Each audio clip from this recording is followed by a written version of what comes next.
To the Entrepreneurial Edge, and welcome also to another beautiful day in South Africa. On days like this, it's good just to be alive. Now we're in Rosebank in Johannesburg, a shopping centre surely known by all travellers from across Africa, and we're here to meet an entrepreneur called Paul Christie, a man who built a chain of restaurants like this one from scratch. So Paul Christie, great to see you here at Doppio Zero in Rosebank. So just tell me, your background. Was it an entrepreneur's household that you grew up in? Very much so, Chris. My family they've always been shopkeepers. We were brought up in a corner cafe in Krugersdorp. My grandfather had a bakery. My other grandfather had a butchery. So we were exposed to self-employed entrepreneurial spirits from day one. And your family, they came here from Cyprus 3 generations ago, but there's always been this work ethic in them, and as you say, standing behind a counter for 40 years. A lot of people don't think about that when they think about entrepreneurs. I think it's also it's an education level. So people come here with no skill, and they do what they can. And in South Africa, you've got a lot of Greeks, Portuguese, Italians that were shopkeepers because that's what they could do. So they did it well. Nobody else wanted to do it because it's hard work. So that's the success. What did it teach you, think, growing up with 2 generations before you doing that kind of work? I think mainly it's just work harder, to put your head down and do what you got to do to be successful. I think what I would teach my kids now is to work smarter. If you're in that sort of rut of manual labor, standing behind a counter, just think about ways that you could empower other people to do the same. Now, I think there was a lack of that I wouldn't call it intelligence, I would call it more trust to leave your business to other people to run. And I think that's part of the success, is running your own business. But definitely just work hard. Now this branch of Doppio Zero here in Rosebank, it seems to be quite full, very popular. Just how long has it been running here, and how many people do you get coming through here? Well, this particular branch was moved. We used to be on the other side of Rosebank. It's been open for about 6 years, in this location for 2. We serve between 20,000 and 24,000 people a month, and it's our busiest Doppio in the group. And it's a very popular space. We've got the open piazza, we've got a beautiful double volume area, we've got an experienced team. So this is one of our best restaurants. So let's just go a bit back to the beginning now. You went to the University of Cape Town, you got a BCom there, and as you mentioned before the interview, you also got a degree in beach volleyball, which is probably not a bad thing either. But and then when you came out, you were an entrepreneur as well from the beginning, and you had coffee shops. But Doppio Zero, when did you get the germ of the idea that created all of this we're sitting in now?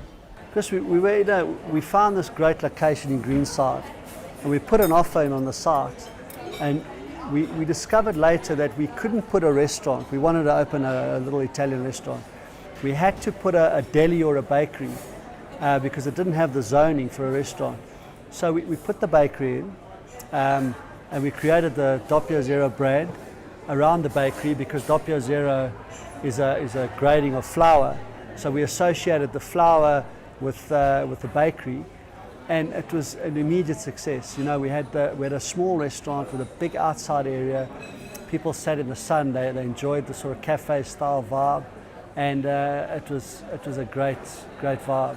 And also, was it not flour that brought you and your business partner together? Yeah, my business partner, Serbian, he had a little bakery, and he was selling the croissant at the time, and I was trying to get him to supply me, and I think 3 attempts later we eventually got to meet, and we opened up a coffee shop before we opened Doppio Zero together, and we had a very good relationship. We were totally different people. Mickey, my partner, is from Serbia, first generation here, and we just clicked. We trust each other, and it worked. Great partnership. So the two of you got together in Greenside in Johannesburg. And do you remember that first day when you were sort of opening the doors? Some entrepreneur once told me on this show that it's the most frightening moment of your life because you think, are people going to come in or not? No. What did you think? I was quite excited. Mickey was exiled at the stage. He needed to get his visa sorted out, so he was in Serbia. I had my mother, my sister, my grandmother in the kitchen, and I was quite excited. I had a lot of friends coming to the launch, and I wasn't thinking about success or failure. I was just thinking about that night, just getting it right. And from day one, it was a success. So we were lucky, touch wood, it was. And how quickly did it grow from that one store?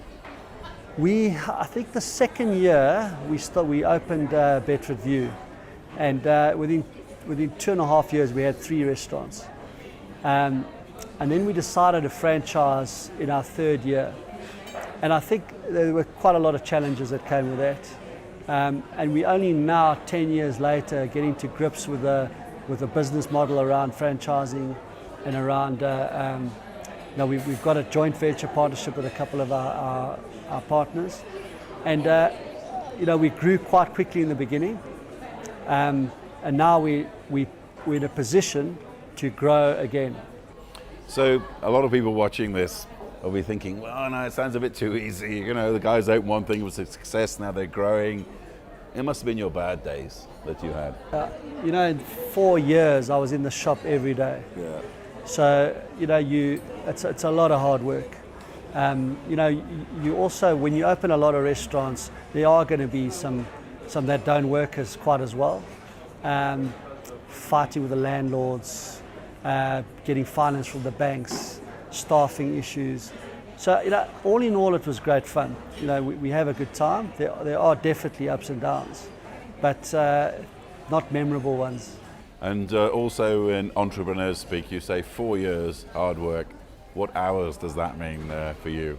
7 days a week, I assume? It started 6 days a week. Yeah. We were a bakery, so 5 o'clock in the morning. We used to close at 10 o'clock in the evening. Until? And a year later, we decided to open 7 days a week and every day. But I had a partner, so we were lucky to share the load. But when we opened 2-3 restaurants, it became quite a lot. Ever a time when you felt like throwing in the towel? Never. Never? Never. It's not part of the culture. When did you think as an entrepreneur, when did you think, like, I think I've made it, I've got the edge, I think I've made it? When did you think that? I don't think I'm there yet. I don't think I haven't had that epiphany. I haven't felt that I'm there. So let's just take stock of where you are. So how many people have you got working for you now? And how? Well, we've got 2 brands. So across the group, we're just over 1,000 people. Yeah. And rough turnover? Turnovers, we'll be close to 200 million a year at the end of this year. Which is a lot of cappuccino, huh? So it's a lot of cappuccino. You don't realize how many small plates of food you've got to sell to get to that. And now you're looking to spread your wings across the African continent. I understand you're moving into North Africa. Yeah, Chris, we were approached by some business guys in Egypt, and we signed a franchise agreement for Egypt, and we're opening our first restaurant in Alexandria in January, middle of January next year. So we're very excited about that. There's been a lot of turmoil there now after we signed our agreement, but we're in a shopping centre, so it's fairly safe, and we're all going to go to the launch. We're very excited about the prospects of moving out of South Africa. And where else are you looking at in the continent? Chris, we're not aggressively looking at any other countries. We've registered our brands in a lot of countries. I think it very much depends on finding the right partners. We don't speak French. We don't know the cultures of all the African countries, and I think the success will definitely depend on the right partners in that country.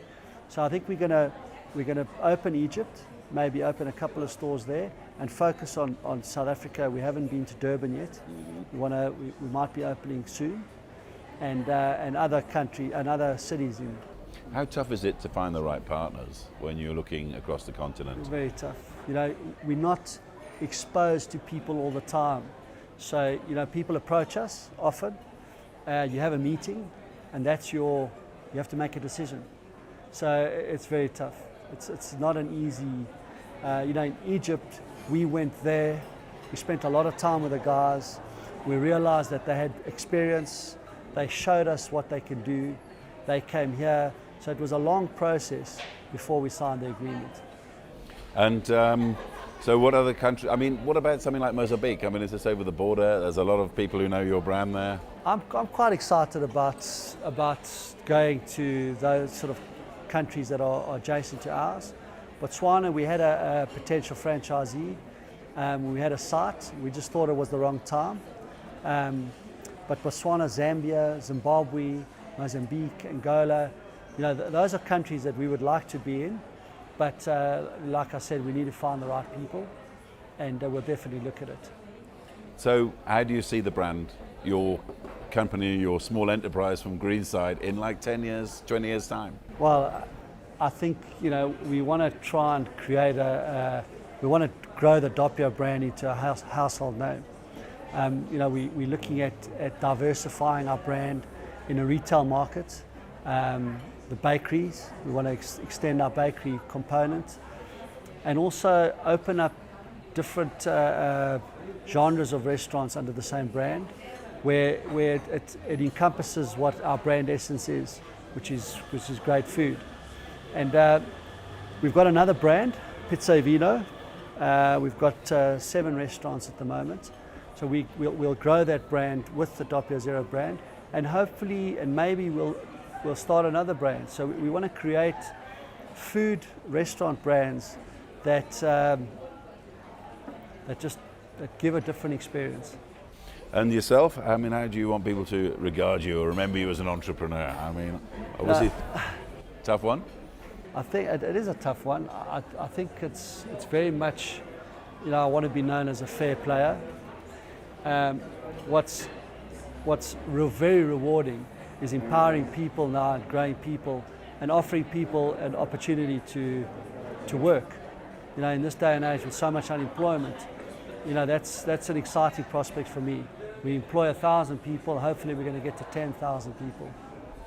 Paul Christie, the founder of Doppio Zero, thank you very much indeed for your time. I'm afraid that's all we've got time for on this episode of The Entrepreneurial Edge. From me,